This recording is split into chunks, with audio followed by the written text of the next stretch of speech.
All right. Welcome, everybody. My name is Matt Hardy. I'm the Program Director for Planning and Policy here at AASHTO. I want to welcome everybody to the 13th Asset Management webinar that we've had. These webinars have historically been sponsored by FHWA and AASHTO. The four, numbers 12, 13, and 14, and 15, are being sponsored in part with the Transportation Asset Management Expert Task Group, and the TAM ETG was established by FHWA to sort of provide input and thoughts, guidance to FHWA on different activities that should be taking place related to asset management. Today's topic of the webinar is linking transportation asset management guidance to the planning process. These webinars, the webinar series has happened about every 2 months, going back to 2012 on a variety of topics. In the coming months, we're going to address a number of topics, including lessons learned from developing a transportation asset management plan, a second look at the transportation asset management financial plans. We had that webinar back in October of 2014, and it was very popular. For more information about these webinars, or to sort of take a look at the old ones in terms of the video recordings, and to download the presentation material, you can go to tam.transportation.org and click on webinars. And that's where you'll find an archive of previous webinars with videos, slides from previous webinars, the slides from today's webinar. I know that's one of the questions that we get quite often is, can I have the slides? So you can get those from the website. Again, tam.transportation.org and click on webinars. You can also link to this from FHWA's asset management page as well. And I also want to plug our LinkedIn group, simply called Transportation Asset Management. Again, it's a LinkedIn, so if you have a LinkedIn account, you can request to participate in that LinkedIn group. And Matt Haubrick from Iowa DOT set this up. And again, I encourage everybody to sort of join. It is right now limited to state DOTs as a way for state DOT folks to sort of talk amongst themselves. And we are considering opening it up to others as well from the research area, private sector, that sort of thing. Finally, if you have any questions for the presenters during today's webinar, please use the comment or questions functionality in the GoToWebinar service. The best way to do it is with the questions. We're going to take all the questions by, if you can type them in, we will then moderate those questions. We will verbally state them and then have the different presenters answer them. But that's the most efficient way to do it. In terms of phone logistics, this is a GoToWebinar service. Everybody is in a mute mode or a lecture mode, so we don't want to hear the beautiful on-hold music that sometimes occurs. So we have put everybody on mute. And with that, we'll have a brief welcome also from Steve Gay of FHWA before we turn it over to our facilitator, the facilitator today, who's Chris Avia, the director of the Waco Metropolitan Planning Organization. So with that, let me turn it over to Steve Gay of FHWA. Thanks a lot, Matt. Good afternoon or good morning to everyone joining us today. I'm Steve Gay, and I'm the team leader for the asset management team in Federal Highway headquarters. Federal Highway, in cooperation with the AASHTO Subcommittee on Asset Management, is proud to sponsor this webinar series with support from the Asset Management Expert Task Group in cooperation with AASHTO. It's kind of funny, going back quite a few years ago, one of the very first webinars that Federal Highway on Asset Management did in cooperation with the Subcommittee on Asset Management, it was led by Michigan DOT with Kirk Steidel in SEMCOG, the MPO. Steve, you're cutting out a little bit there. In Detroit. So there was, we all see the importance of planning and asset management. We've seen a couple of rulemaking, notice of proposed rulemakings out there. The asset management one is expected out shortly. But I think it's important when you think of asset management and you think of planning. I know some have said good asset management is good planning. So as you go through the webinars today, I think all the pieces will fit together rather well. Hey, let me turn it over to Chris Avila, Director of the Waco Metropolitan Planning Organization, who's facilitating today's webinar. Chris? Well, good afternoon, and for those of you on the West Coast, good morning. Welcome to today's webinar. For the agenda today, just want to do a quick overview. We've heard from Matt and Steve already, and what I'd like to do is just kind of give you a little bit of an overview of what we hope you would be getting out of today's webinar. Give you a little bit of perspective on a real-life example that we're working on here in Waco and how that might tie in, and some policy implications that come from that. And then I'll be introducing our speakers before each presentation. But in brief, we have three lined up today. The first is Egan Smith from the Federal Highway Administration. The second presentation is from Tamara Haas from the New Mexico Department of Transportation. And our final presentation we'll be hearing from Steve Gunther from Caltrans. At the end, we'll bring Matt back and have an opportunity to address your questions and answers at the very end. Just as another reminder, Matt's already mentioned this, but if you have a question or a comment at any time during today's presentations, please use the Q&A feature that's on the webinar, and we'll try our best to get to those at the end of the presentations. So if we go on to the next slide here, today's presentations, we're going to be exploring transportation asset management, or TAM, in the context of the performance-based planning process, which is abbreviated as PBPP. And yes, that is a bit of a tongue twister. Our three presenters today will be addressing some of what we feel are some pretty important and timely topics. They include the basis of the TAM and performance-based planning process relationship. Hopefully you'll see some of the benefits that are achieved by linking together these two processes. And then the links between AASHTO's TAM guide and the guidebook that Federal Highways is putting together on the performance-based planning process. Together, today's presentations will also help provide a general introduction to performance-based planning process as targeted to the practitioners of asset management.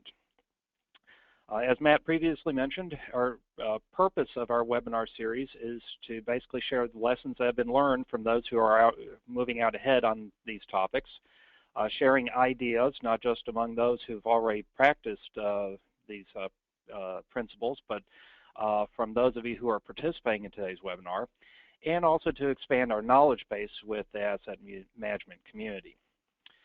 For this webinar, the primary learning objectives are to build a working knowledge of the relationship between TAM and performance-based planning, and beginning to apply this knowledge in order to answer a couple of questions.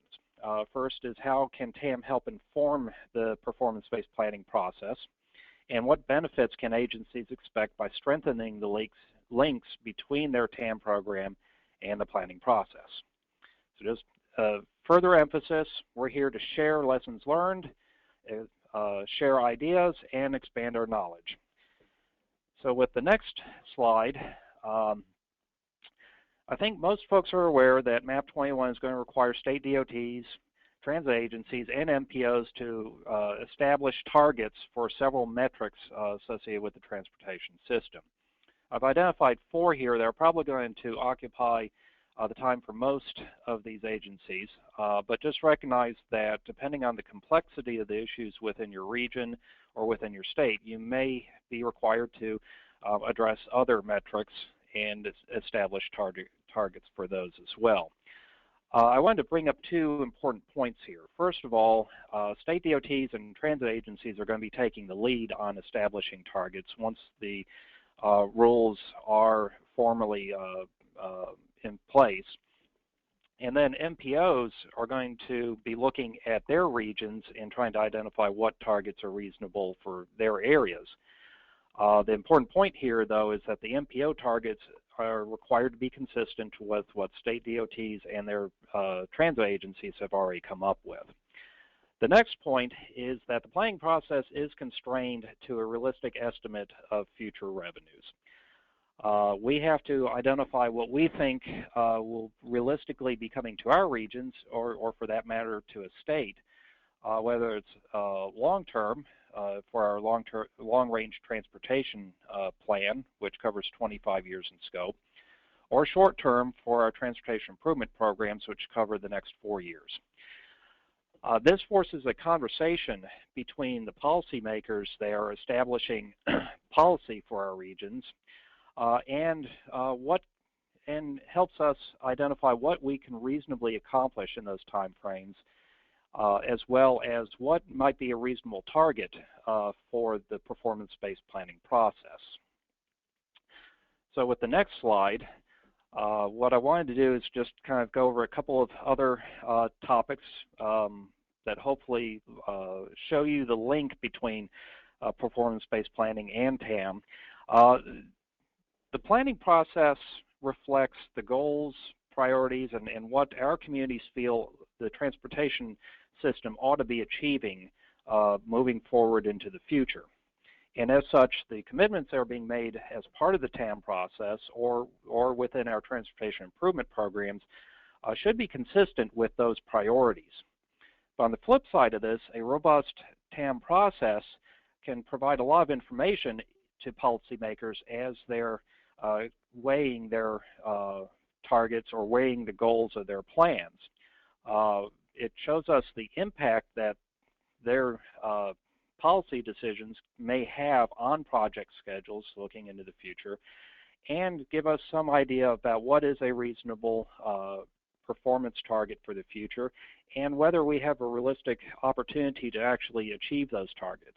And this is not an insignificant question because several metrics do have within the language some implications as far as future revenues, and if you don't make reasonable progress towards those targets, you may be forced to allocate some of your funding to specific activities, which you may actually have a preference to use in a different manner.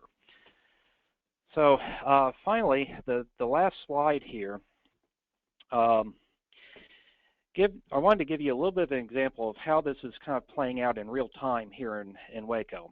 I'm actually processing an amendment to our transportation improvement program for a mobility project. We're basically converting a 4-lane arterial road to a full freeway section with frontage roads, overpasses at the main intersections, on-ramps, off-ramps. And as typical for a lot of our highway expansion projects, we don't have enough money in this fiscal year to actually move that project into a construction phase. We're close, however. Another $1 million and we're pretty much there, and so our policymakers along with our local TxDOT district have chosen to pull $1 million out of TxDOT's maintenance budget and apply that to this expansion project. The argument being that we are rehabbing the pavements, we are rehabbing the structures in this corridor, and the pavements and structures will be in a better condition once the project is complete than they are currently. But this brings up a couple of very important policy questions that we have to try to answer. The first of which is, would we be doing this rehab work in this corridor if we weren't already widening the roadway? If that answer is no, then what effect does this have on project schedules within our maintenance categories? Are we postponing work on facilities that may be in worse condition and may actually be in more dire need of some of these maintenance dollars? And then what is the impact to our ability to meet these future targets, whether it's for state of good repair or whether it's there's a benefit for us meeting our future safety or congestion targets? And are these trade-offs worth this transfer of dollars? And so moving forward into the future, these are some of the questions that we're going to be trying to address. So with that, what I'd like to do now is introduce our first presenter, who is Egan Smith from the Federal Highway Administration Office of Planning, Environment, and Realty. where he addresses FHWA's framework on performance-based planning process.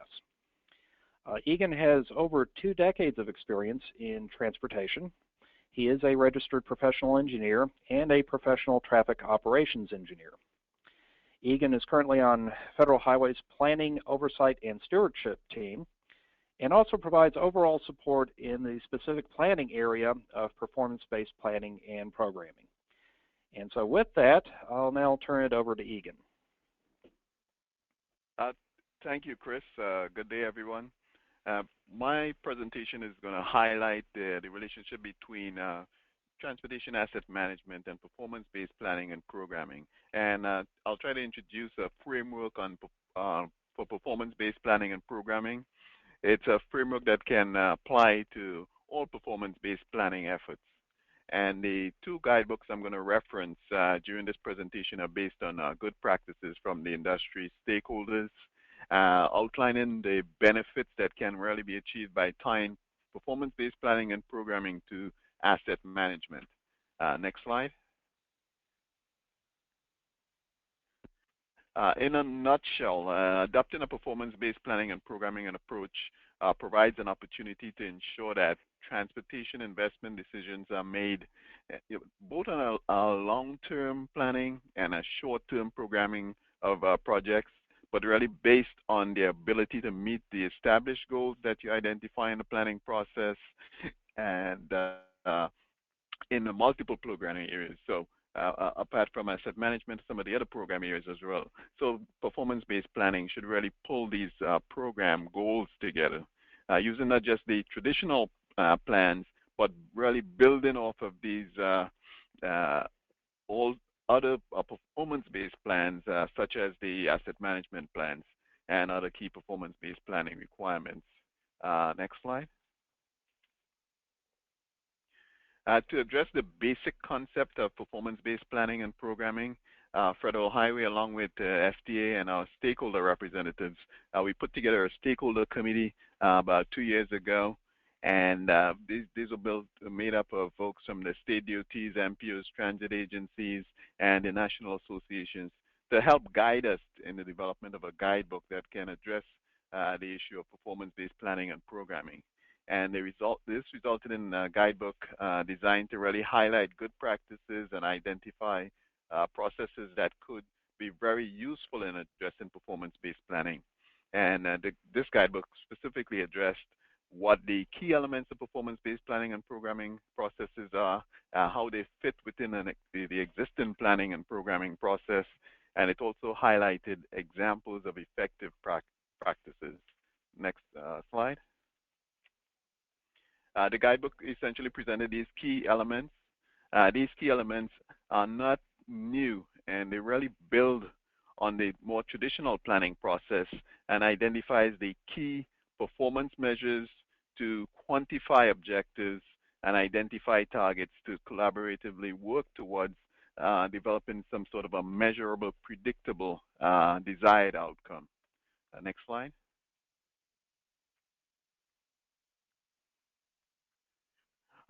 Key outcome of the guidebook was the development of this framework to capture all the nuances of performance-based planning and programming. The framework you see here ties the key elements together and attempts to illustrate the cyclical nature of performance-based planning and programming. To step through the process, we start with the basic, oops, sorry, I think we lost the slide. To step through the process, we start with the basic characteristics of strategic direction, or simply put, where do you want to go? Analysis, or how are we going to get there? Programming, what will it take? And implementation and evaluation, how did we do? And you see that all of those steps are really interconnected. Under the strategic direction, you will have goals and maybe quantifiable objectives that guide decision making, and the performance measures that capture the goals and objectives.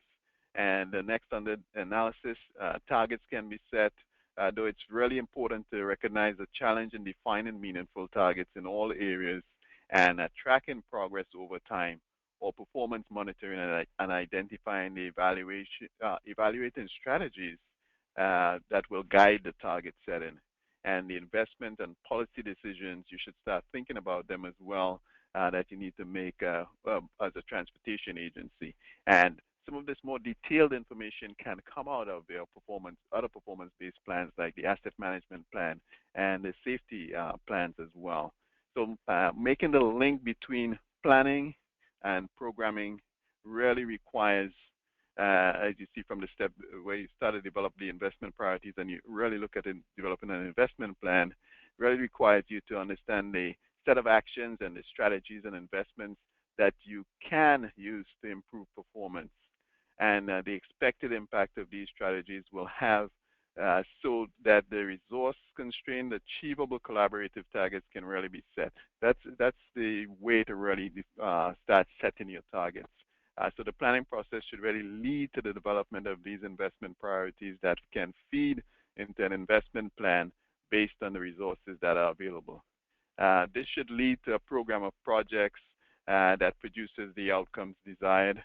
And one thing to consider as well, finally, is the successful process will require thinking about the implementation and reporting and monitoring that needs to occur after you get these programs out there, which not only feeds back into the planning process itself, but it also should feed back and inform the programming of projects as you move forward. Next slide.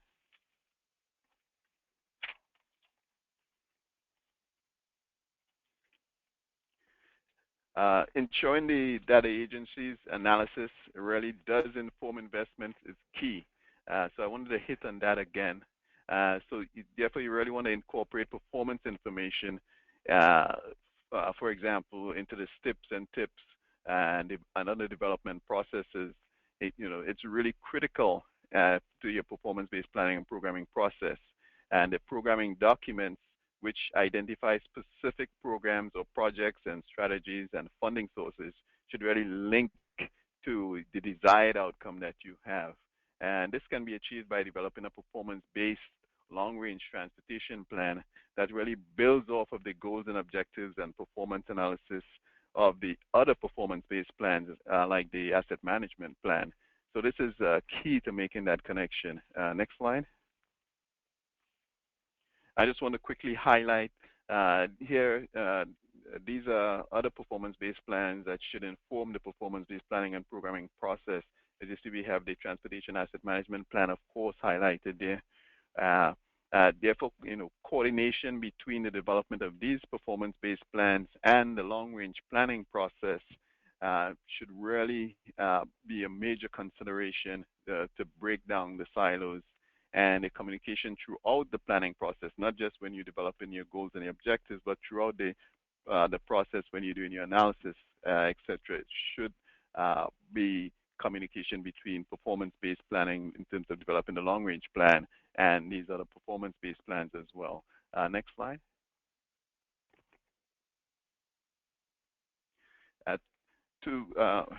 The purpose of the model plan guidebook, this is the second reference document that I wanted to discuss.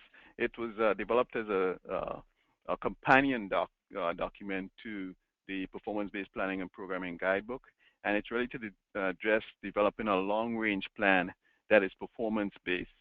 We have developed this as a companion, and it's titled Model Long-Range Transportation Plan, a Guide for Incorporating Performance-Based Planning, and using a similar group of stakeholder committee practitioners as we did with developing the first guidebook, folks from state DOTs, MPOs, transit agencies, and national associations. This guidebook was developed, and it's intended to provide some key information for developing a performance-based transportation plan. Next slide. This guidebook really identifies the key elements of performance-based plan, and it tries to align the model plan with the other performance-based plans and highlight some examples of effective practices throughout the industry. Next slide.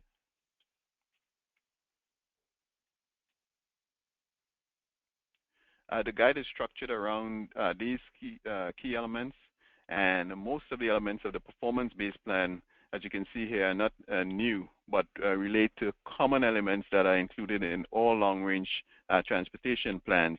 But the three items in bold are critical to making a transportation plan performance-based and may not have been present in past or existing transportation plans, but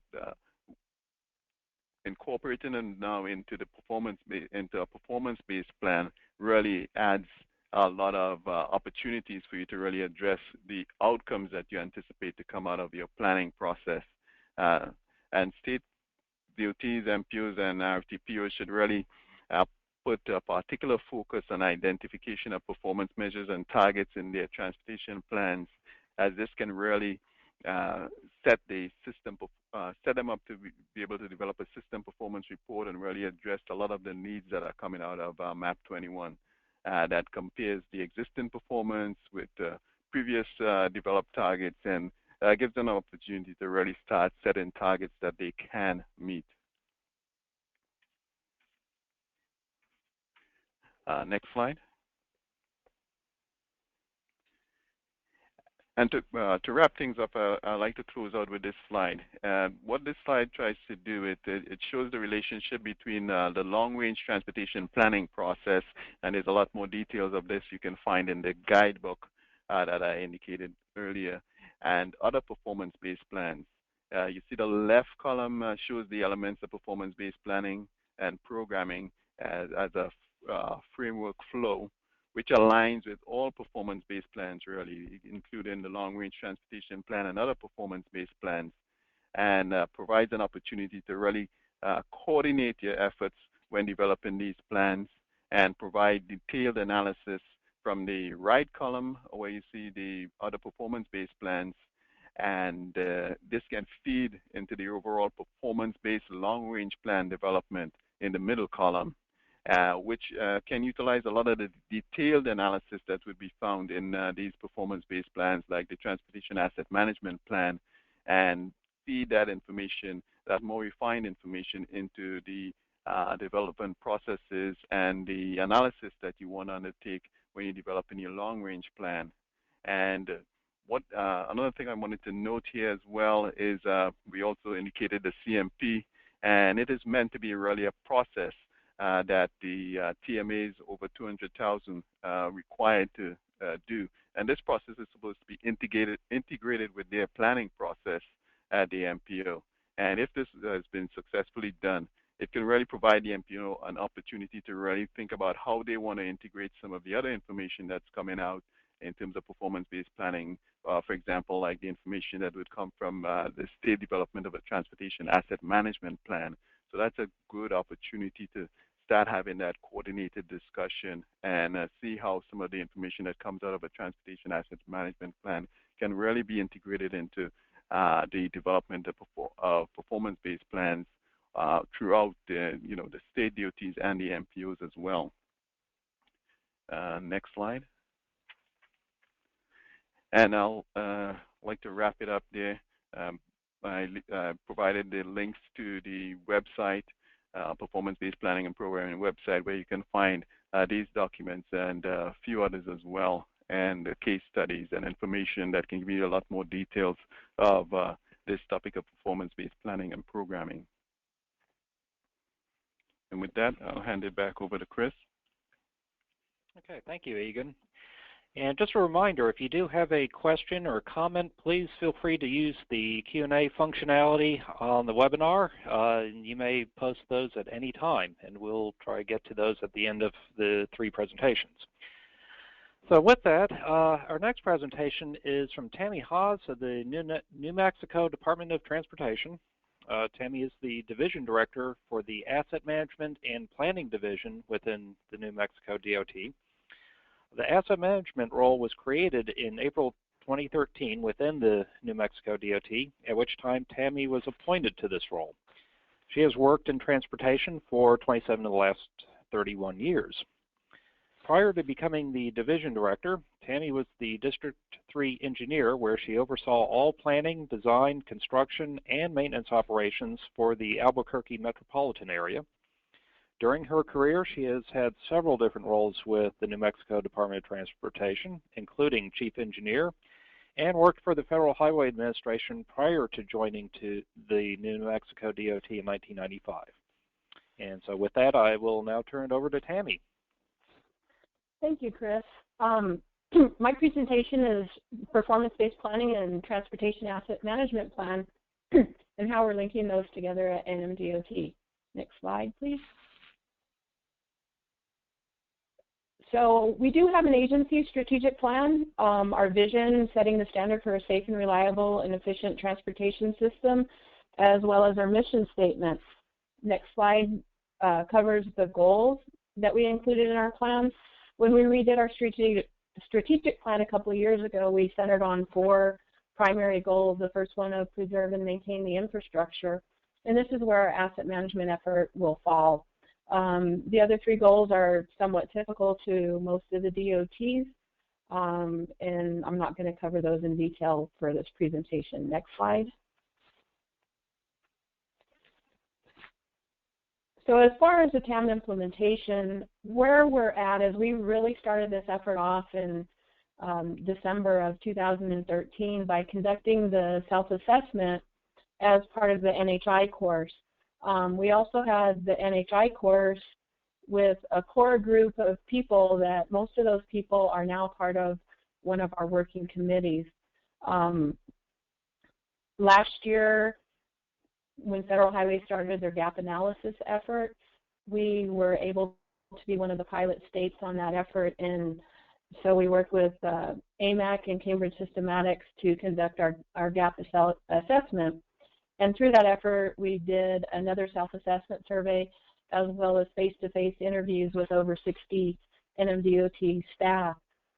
Cambridge Systematics presented an implementation plan to us, and during the tail end of the gap analysis is when we issued our RFP to hire a consultant to assist us with the development of our transportation asset management plan. We also have another contract to help us develop our statewide long-range plan. Our TAM contract effort primarily kicked off in the fall of 2014. SpyCon Partners is doing our TAMP, and Cambridge Systematics is doing our statewide long-range plan, our affectionate acronym of SLRP for that. Next slide, please. So in our statewide long-range plan, we have a vision statement that somewhat mimics our vision statement for the agency as well as encompassing our mission statement. The vision in the long-range plan, this was agreed upon by a department coordinating committee, but with a lot of input from our stakeholders. So our next slide covers the goal framework in our statewide long-range plan. As we look at, there are 4 kind of key areas in that goal framework, and the top goal listed there is to preserve and maintain for the long term, which is our linkage to our transportation asset management plan effort. We had several different focus groups that were helping us work through the early stages of our statewide long-range plan to come up with these goals and to move us forward. As we go to the next slide, we identified the state highway network into some different corridors, and the committees and the working groups felt the need to stratify our corridors based on connectivity, travel demand, and type of route, as well as looking at the multimodal aspects of the contents for our long-range plan. Through this, we're going to look at defining minimum performance standards by tier as well as by mode. So as we go into the next slide, the Tier 1 corridors include our interstate and international connections. We do share a border with Mexico and a joint border with Texas there on the rest of New Mexico. So the big red line in the middle is Interstate 25, and actually it ties in with I-10. I-10 then continues on into Texas, and everything basically to the west side of I-25 is our international border with Mexico. So when you look at Tier 1, the interstates are transcontinental railroads as well as the Sunport, which is our airport in Albuquerque, somewhat unique with our naming convention. The next slide shows our Tier 2 road system. And the idea behind this was connecting our major cities with the higher amounts of travel, as well as some of our priority truck routes, and connecting to our major tourist destinations. The next slide shows our Tier 3 network. So this is connecting some of our other cities, travel demand of at least 5,000, and all of our remaining National Highway System roadways. The next slide shows Tier 4, which is basically encompassing all of the other roadways in the state. New Mexico has a fair amount of roadways, but a very sparse population. The majority of the population in New Mexico is actually located in the Albuquerque metro area. I believe about 3/4 of our population is in Albuquerque. In order to use these tiers, when we go to the next slide, we're using the tiers as part of our alternatives for our statewide long-range plan. So when we look at the different alternatives that I'll briefly go over, we have our baseline revenue, and alternative A is basically continue our existing commitments to the extent possible. Alternate B is focus on commitments on top-tier infrastructure. And then we also looked at a higher revenue, or more of our aspirational type of alternative, is to meet our regular commitments as well as achieve some of our strategic goals. We considered a low revenue option, but then we just decided that we weren't going to be able to achieve a lot with that, and we opted not to include the low revenue in our discussion of our statewide long-range plan. Next slide, please. So as just kind of a summary, alternative A is trends based on current practices. Alternative B is management plus a focused investment.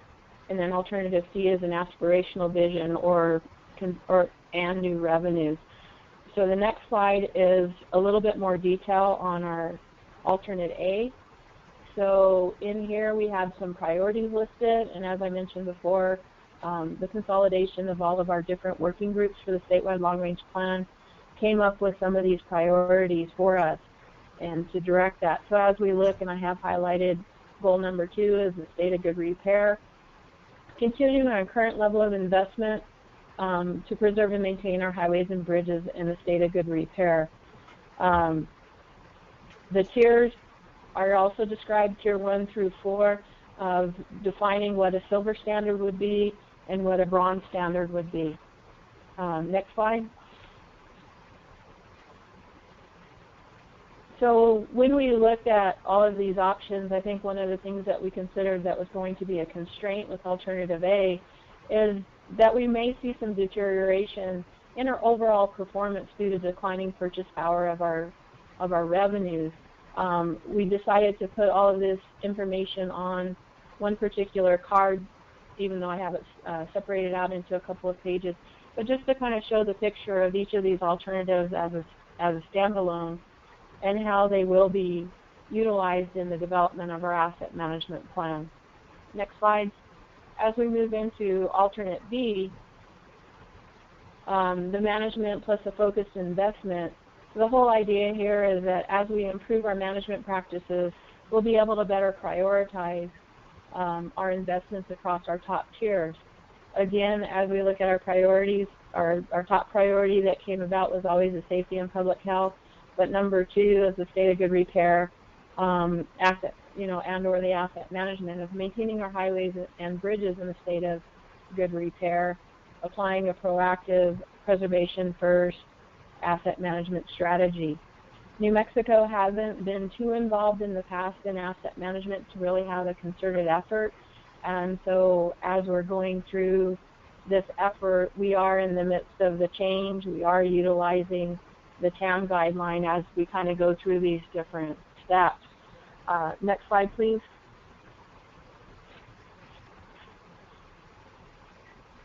So as we look at the management and focused area, one of our supporting policies is that we are going to look at a life cycle cost basis. We're moving towards making our decisions and our expenditure decisions based on our long-term life cycle cost of building, operating, and maintaining assets over time. This is going to tie into our asset management plan, and as we link these two items together. Next slide, please. So alternative C is our aspirational vision and new revenues. In here, we don't really do a concerted effort on identifying the new revenues, but once again, as new revenues are developed, it'll help us to address our strategic priorities without having to let go of our current commitments. Once again, bullet number 2 here is our state of good repair. So as we look at those policies, this has been very important to everybody that participated in our statewide long-range plan effort. We will be defining what that state of good repair is. We haven't really set the bar on that definition yet as we look at our data, but we do recognize that we need to dedicate sufficient funds to achieve a silver standard in this situation, but until we actually put the pen to paper and figure out what those numbers are, we don't have that information yet, and that's one of the things we are working toward. So if we go to the next slide, once again, our supporting policy is the life cycle cost basis for this, and also we're assuming that we can have better management of our assets and operations, and then recognizing the demand and provide some budgetary flexibility to look at that demand and capacity improvement. Next slide. So as we're defining the scope of our asset management plan, like I mentioned, we just started out with our consultant in the fall, and our first cut at our transportation asset management plan is going to look primarily at our pavements and bridges as required by Federal Highways in MAP 21. We set up our decision-making processes with an executive steering committee. In New Mexico, we have a cabinet secretary and deputy cabinet secretaries, and that working group includes those people as well as our assistant division administrator with our Federal Highway Division office. We do have 2 division staff members on our executive steering committee. We also have a asset management working group. That's a larger group of the primary data asset owners. We also have district involvement on that working group, as well as our economists and our budget and our financing people from the agency to help us get to that asset management plan. One of the other things, big things that we've been really keyed on is doing a good assessment of the data that we have, as well as the infrastructure on what that data sets on, as well as what data elements we have. We're in the midst of revamping our pavement management system, and we are also just kicked off last week an upgrade or modification to our maintenance management system. Both of those are on the Agile Assets platform for those that may be interested. And we decided that our existing maintenance management system was not linked to our pavement management system, and that's one of the reasons that we're going for the upgrade, as well as our former maintenance management system basically is no longer supported. We're also looking at being able to upgrade some of our asset information into the new maintenance management system as we move forward. Will you go to the next slide, please? Our next slide, as we look at the guide, is following the steps is aligning the organization.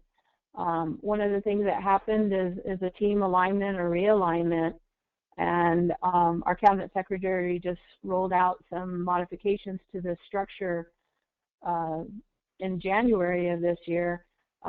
We've renamed to the Asset Management and Planning Division from Strategic Planning and Asset Management. We've consolidated our pavement management function and our pavement design function, and that group is responsible for our pavement management system, as well as all of our pavement designs on our projects. We also have a data management group that consists of roadway inventory data, crash data, and our traffic count data or traffic monitoring data. That group is also responsible for HPMS reporting. The GIS unit is also part of my division, as well as our maintenance management function and the maintenance management system planning, research, and our performance management branch.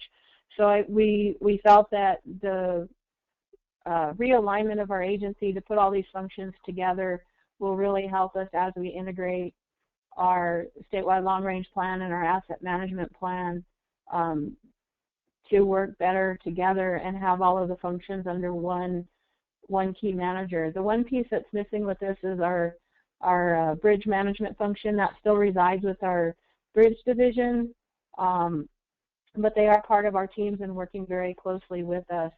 Because our bridge group serves multiple purposes, we opted not at this time to move bridge management under the asset management and planning division. We're also responsible for the data collection within my area. One of the big things we did in 2013 was to go out and we issued an RFP to go to an automated data collection for our pavement condition. With our first effort in 2013, we also collected LiDAR data so that we could pull off some of our asset data for other assets. One of the key things that we pulled off of that first cut was our sign inventory, but we haven't really tied that into our asset management plan at this point, just due to the data concerns and our funding constraints. Next slide, please. So this is another slide on our working group. So I kind of already touched on these two things as far as the ownership. You can read this information off the slide. And we'll move to the next slide. So as we're looking forward to the future, next week we have one of our first kickoffs of a data analysis workshop as part of our TAM effort. We're also in the midst of taking our bridge and our pavement data and creating a model for that, because we can't use our pavement management system right now because it doesn't allow us to take our automated data into it. So we're in the midst of that reconfiguration. And then our bridge database that we've used, we haven't had any of the models in there. So we're looking at working with our consultant on developing some spreadsheet models to start doing some of those initial assessments of needs so that we can look at the bridge and the pavement separately to start making some of those investment choices. We are moving towards a preservation first mentality in the agency. So far, we've still been in the worst first type of scenario, but through our efforts and our meetings with our camp effort, we're getting that message out there. We're also talking about doing a life cycle cost analysis and looking at life cycle costs whenever we look at those investment decisions and future projects. And we are trying to move to a data-driven decision-making. That's one of our goals that our Cabinet Secretary has firmly stated, is he wants us to be a data-driven decision-making organization. As we move forward and look at financial planning and investment analysis, that is one of those serious things, because you need all these pieces in order to put together a good financial plan. And of course, we all want to comply with the MAP 21 requirements, and you know, just like every other DOT, we're desperately waiting for that notice of proposed rulemaking to come out. One of the other big things with the data-driven decision-making is we also want to have a self-service data portal. I guess when we grow up as a DOT, we want to kind of look like UDOT with what they have with UPlan, and so we're kind of starting at the very beginning and trying to build all these things and meet all of the federal requirements. With that, we can go to my last slide, which is basically my contact information. We're learning, we're researching, and glad we can participate in one of these webinars and provide where we're at with our efforts on asset management and how we're working on our long-range plan and trying to make sure these two items are in sync. And at least with that, they're all under the same manager, so I guess I better deliver on that. So with that, I'll turn it back to Chris. Okay, thank you, Tammy. Our final presentation today is from Steve Gunther of Caltrans, where he's going to provide an overview of Caltrans' pilot project, the State Highway Operation and Protection Program, otherwise known as SHOP. Steve is a senior transportation engineer with Caltrans and has worked for Caltrans for 14 years, currently with the Office of Strategic Management.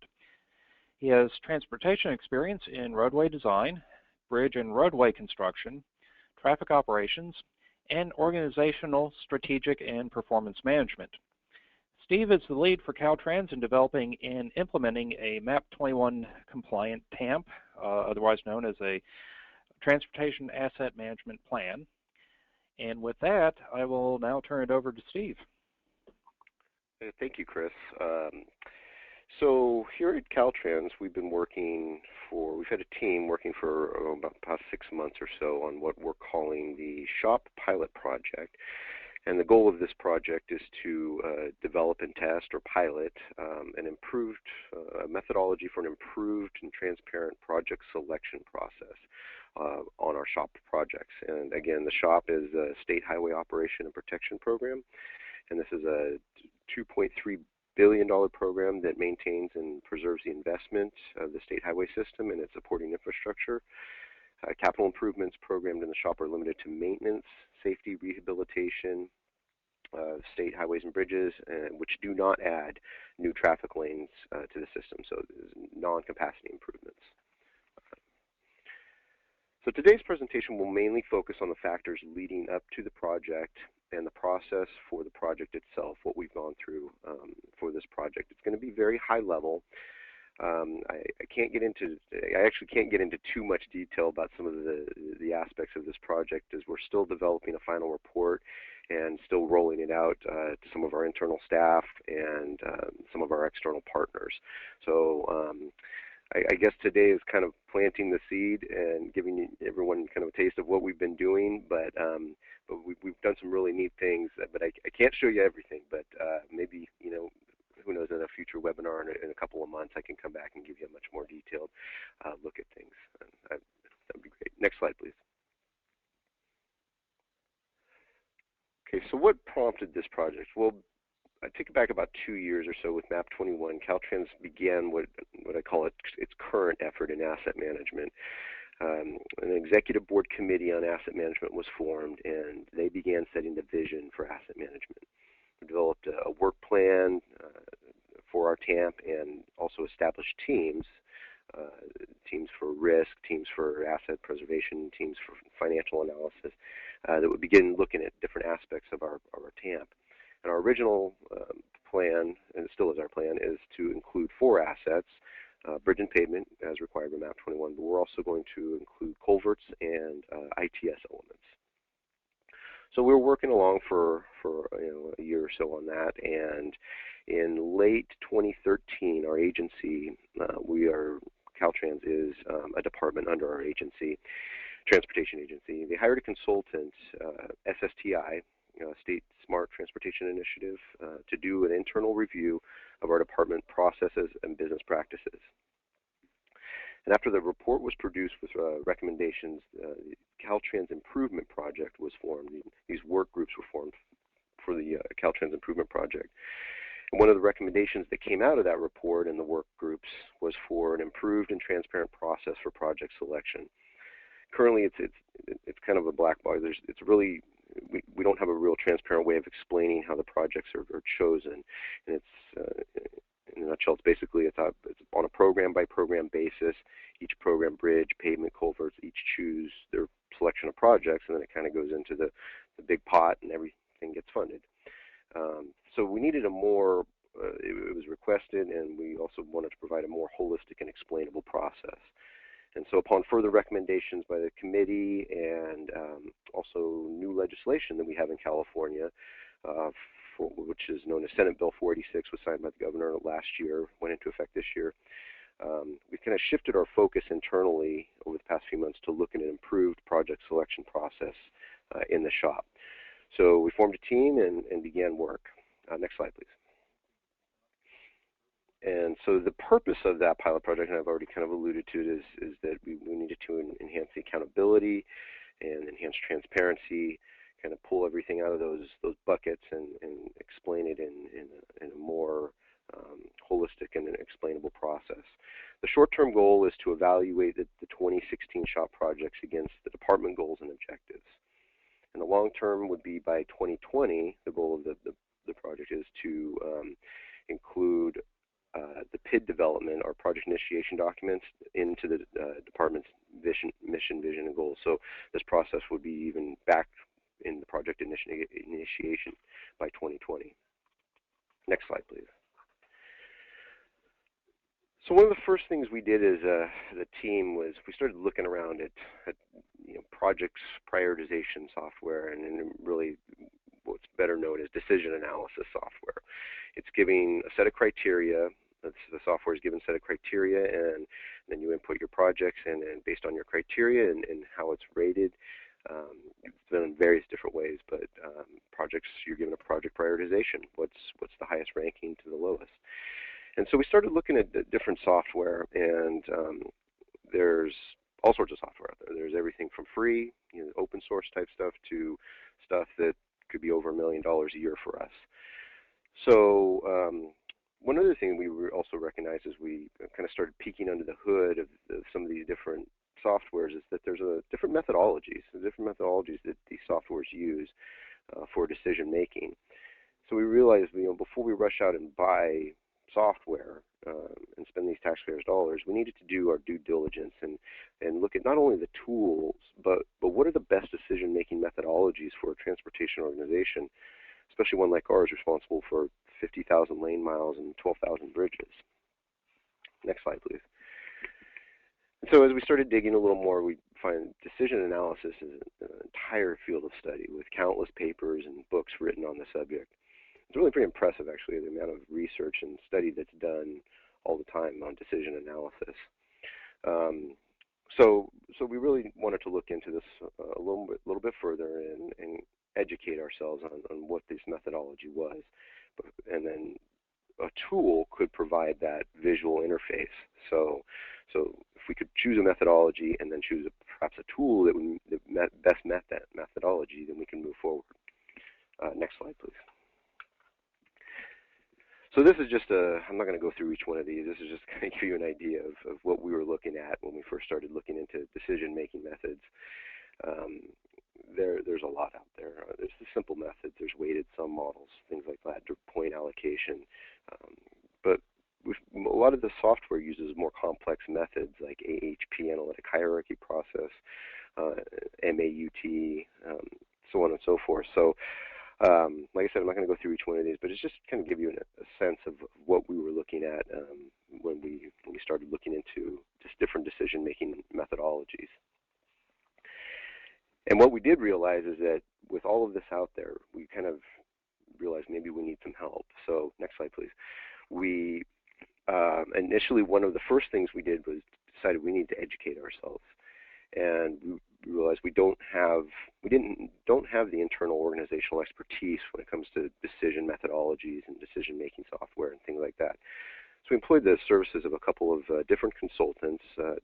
Dr. Ralph Keeney came in and did a one-day set of interviews with our executive management, and then he produced a report giving us some recommendations on how to move forward.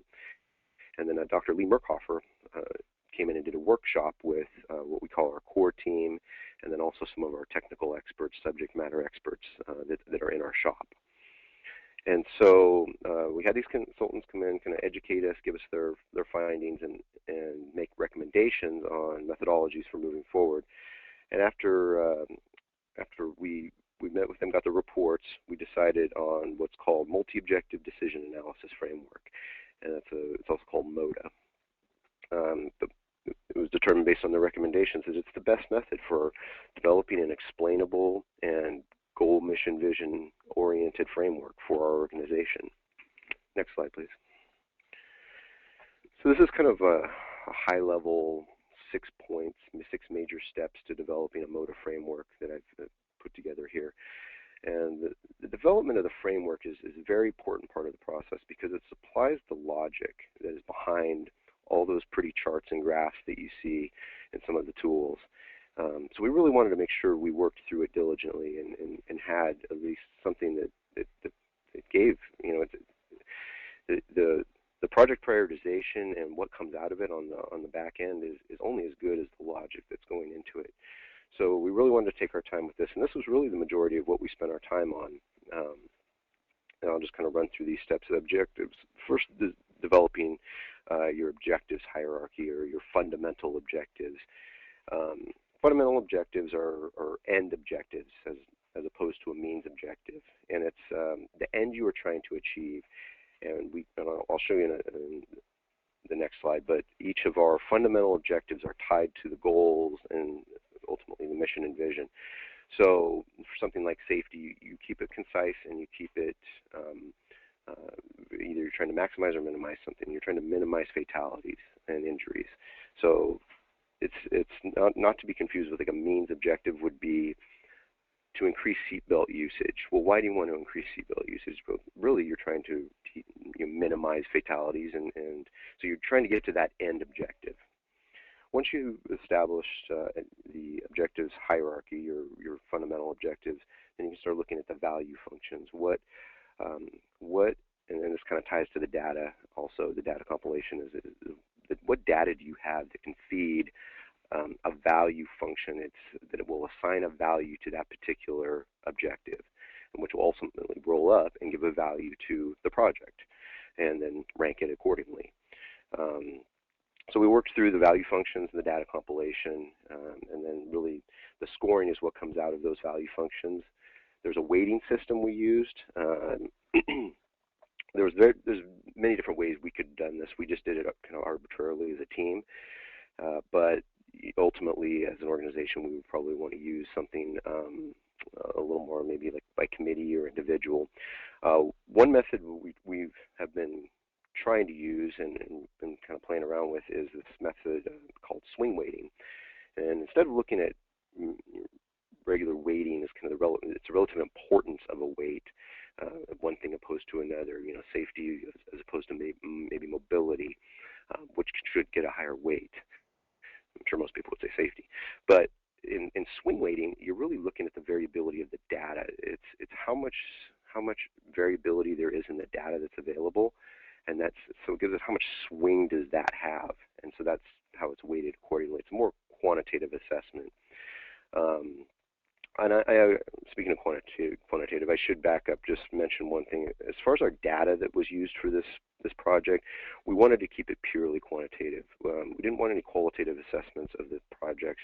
That could come at a later point, but for the purposes of this and the time constraints that we were given, we had to use purely data that was available and keep it purely quantitative and not qualitative. The last point there is a sensitivity analysis. That's so once you've got your scoring, your project prioritization rankings, you can start messing around with the weights if you want and see how priorities change as weights are adjusted. Next slide, please. Excuse me. So I mentioned that this is what I was mentioning earlier as far as the objectives tying to the goals and mission vision. I know you can't read this. This is, in essence, our objectives hierarchy. Starting from, I'll start from right to left. You can see the data sources feed into the value functions, and those value functions give value to each of those objectives. Like I said, minimizing fatalities and injuries, things like that. And then those are tied to, there should really be kind of a cutoff. It's just to show that there's a link, an explainable process of how we're valuing those projects. They're valued by the goals and the mission vision of the department.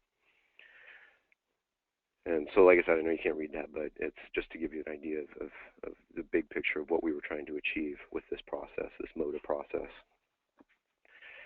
So kind of where we're at now, and this is where I'm going to have to kind of cut it off, but we're doing some of that sensitivity analysis. We're still working through some of the adjusting some of the value functions and looking at potential value data sources, things like that. We've implemented or put this objectives hierarchy into an Excel spreadsheet and have been able to demonstrate the functionality of this. So we've been able to look at the sensitivity. We've been able to look at what's the optimum value for a project portfolio given different weights and different values and things like that. We've also been able to look at different funding scenarios. How does the value of a portfolio change based on 10% more or less funding, things like that. And then also we've been able to compare to our existing process. currently these programs that are within our shop have a priority ranking. So we've been able to compare our value versus the priority ranking and how those projects would or are funded in 2014, as opposed to how it could be done with our system. There's been some limitations, obviously, with some of the data and things like that. We've had to make some stretches on certain things. Things like greenhouse gas reduction. We've looked at utilizing IRI improvement. There's some studies out there showing how improving IRI can reduce greenhouse gas emissions. So we've had to kind of make some stretches with certain things. But hopefully, like I said, this is really just a test, proof of concept and a functionality. And this will continue to evolve, and it's really so that we can put together, next slide please, so that we can put together a final report, and we're targeting the end of next month, and we'll have some recommendations for moving forward, what some of those improvements and data sources, things like that, need to be done. And then we're also going to do a research project through our research division. This will be a more long-term, in-depth analysis, which will be done. Usually they're done through a UC, University of California type of contract, a research contract with them. So that's another project that will come out of this effort that we've done here at Caltrans. Again, I know I've gone through this fairly high level and brief, and it'd be great to come back in the future and show you more. But that's where I'm going to have to cut it off. So next slide, and turn it back to Chris. Thank you, everyone. Okay, thank you, Steve. This is Perry Lubin from Spy Pine Partners. I'm stepping in for Matt Hardy. And that'll conclude our presentations for today. So big thanks to all of our presenters, to Chris for moderating, and we can open it up now for Q&A. If you have a question, just please type it into the Q&A box in the webinar toolbar, and we'll take them in order as you type them. Looks like we have a couple of questions for you, Tammy. So the first is from Richard Dunn, and he asks, how is silver standard defined by New Mexico DOT?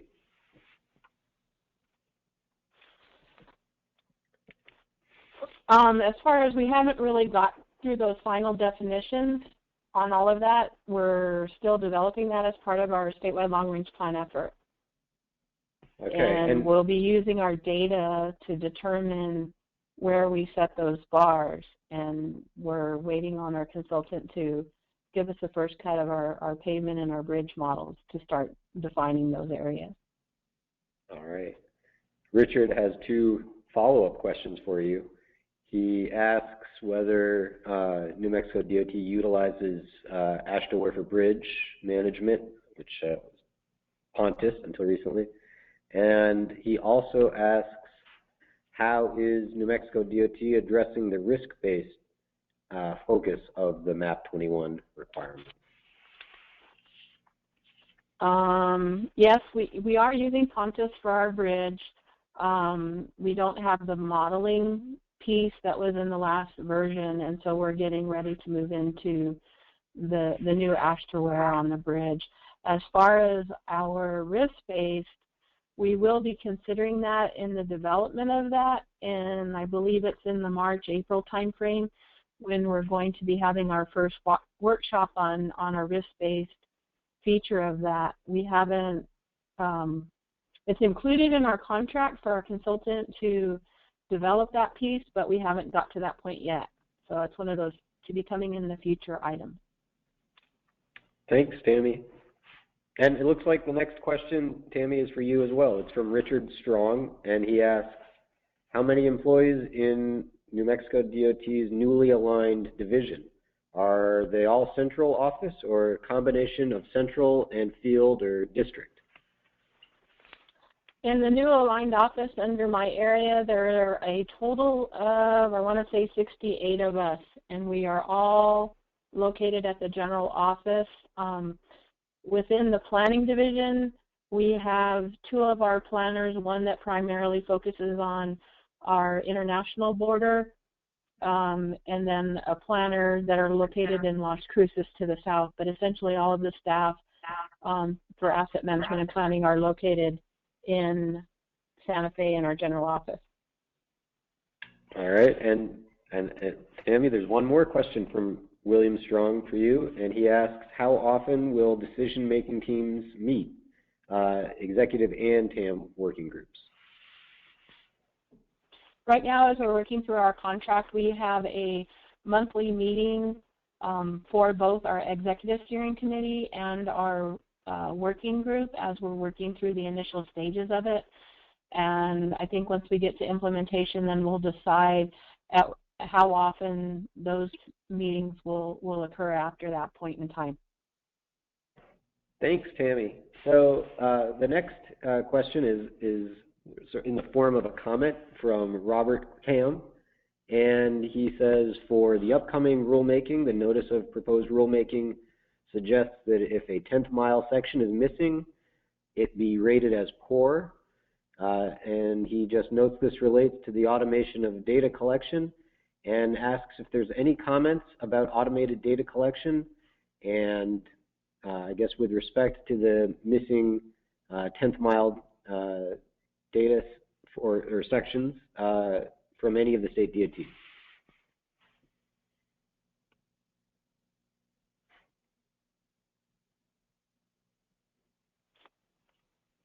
I guess I'll take that one first. What we've been looking at with our data is the old way when we collected it manually, all we were getting was the first 10th of every mile, and we weren't collecting in the urban areas due to safety. Now with our automated data collection, they are basically running continuous. If there are gaps or missing pieces in that don't have an explanation as far as new construction or an existing construction project, we will assume conditions on either side to fill in that gap if it's kind of a short gap. But right now with the way they collect, they're taking measurements basically every 26 feet, so we shouldn't be missing too much data. Thanks, Tammy. And Steve, do you have anything you would like to add?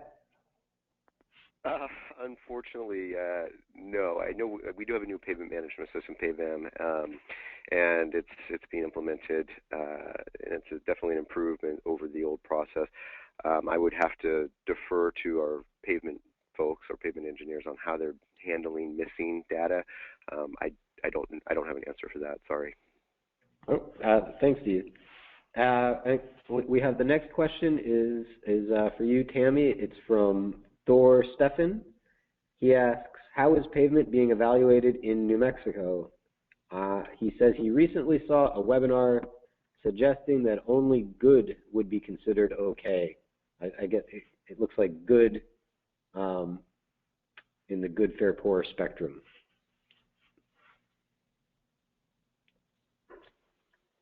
As far as our evaluation with the data, that's one of our biggest concerns is our pavement management system. When we reconfigured it 2 years ago, it was to accept our manual method of data collection, which was basically putting all of our pavement condition into 3 buckets, high, medium, and low as far as distresses and things like that. And now that we're getting the automated data, it's pretty much, going from 0 to 100, so we had to reconfigure that section. So we haven't completely defined how we're going to set those parameters, and that's what we're working with our consultant on, is as we look at the data outside of our pavement management system, where do we set those thresholds and where do we put that definition of good? We haven't figured out what good means to us and what type of work we would do to a pavement that's classified that way. Thanks, Tammy. So our next question is a comment as well from Francine Shaw Whitson, and I think this could be one that either Egan or Chris could address. It says MAP 21 does not require that MPO targets be consistent with state DOT's targets. and she just wanted to clarify that point. And I don't know whether that's something that you'd want to pick up on, Egan. No, she's correct. That's Francine Shaw. She's out of the TPM office. She's actually the lead on the MAP 21 yes. issues. Right. Okay. I think that oh, we've just gotten one more question. It's from Richard Dunn. It's for you, Tammy. He asks, in New Mexico, how does New Mexico DOT deal with Indian reservation roads and bridges? Are they a separate tier? And he just notes that in California, and he also asks, in California, how is Caltrans dealing with independent transportation authorities like Sandag? So the second part for Steve there. I'll take the first part. As far as the Indian reservation roads, we have 23 pueblos, tribes, and nations in New Mexico. The majority of the roads that are on the national highway system are DOT maintained. They may show up on the IRR inventory. I know the Navajo Nation wanted to include 491 on their inventory. I think that was more a ploy to get additional funds rather than to do any maintenance on it. But the DOT is basically responsible for the majority of the NHS. Most of the other NHS that got out of the principal arterials are local roads, and I don't believe that we had any tribal roads that made the NHS cut. If it was a state-maintained road, we collected the data. If there happened to be an HPMS section on an Indian reservation road, we would have collected the pavement condition data for HPMS reporting.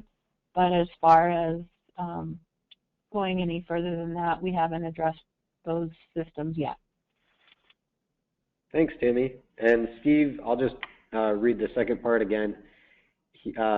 Richard asks, in California, how is Caltrans dealing with independent transportation authorities like Sandag?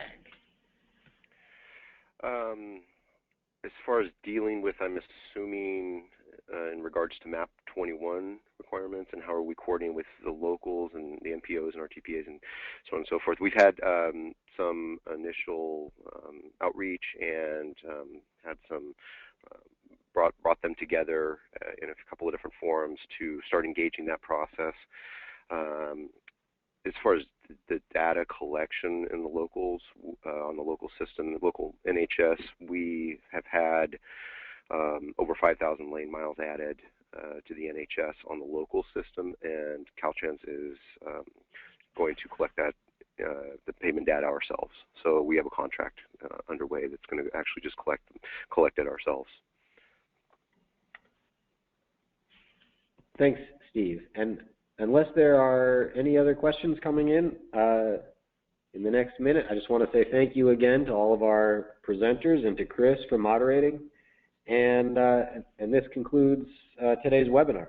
So the next webinar on our schedule is Lessons Learned from Developing a Transportation Asset Management Plan. It's going to be held Wednesday, April 8th. And then one last reminder, just today's webinar, all the webinars in the series, they're all available online at tam.transportation.org.